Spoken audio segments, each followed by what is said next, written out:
Future సిటీలో అంతర్భాగంగా 200 ఎకరాల్లో ప్రత్యేకంగా ఆర్టిఫిషియల్ ఇంటెలిజెన్స్ సిటీని నిర్మిస్తాం. ఈ ఏఐ సిటీ ప్రపంచంలోని పారిశ్రామిక దిగ్గజ కంపెనీలకు కేంద్రంగా మారుతుంది.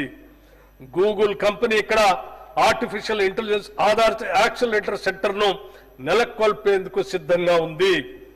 ఇన్ఫర్మేషన్ టెక్నాలజీ శాఖకు ఈ బడ్జెట్లో 774 కోట్ల రూపాయలు ప్రతిపాదిస్తున్నాము. నాణ్యమైన విద్యుత్తును నిరంతరాయంగా సరఫరా చేయటం ప్రభుత్వ ధ్యేయం. సాంప్రదాయ ఇంధన వనరులను ఒక పక్క వినియోగించుకుంటేనే సాంప్రదాయేతర ఇంధన వనరుల వినియోగంపై దృష్టి సారించడం ద్వారా విద్యుత్ ఉత్పత్తి సామర్థ్యాన్ని పెంచాలన్నది మా ప్రభుత్వ లక్ష్యం. తెలంగాణ విద్యుత్ వినియోగంలో విశేషమైన వృద్ధిని సాధించింది.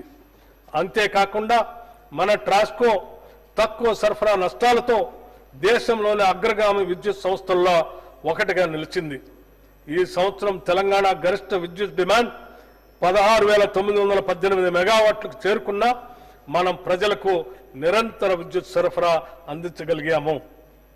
పునరుత్పాదక విద్యుత్ ఆవశ్యకతను గుర్తించి తెలంగాణ ప్రభుత్వం క్లీన్ అండ్ గ్రీన్ ఎనర్జీ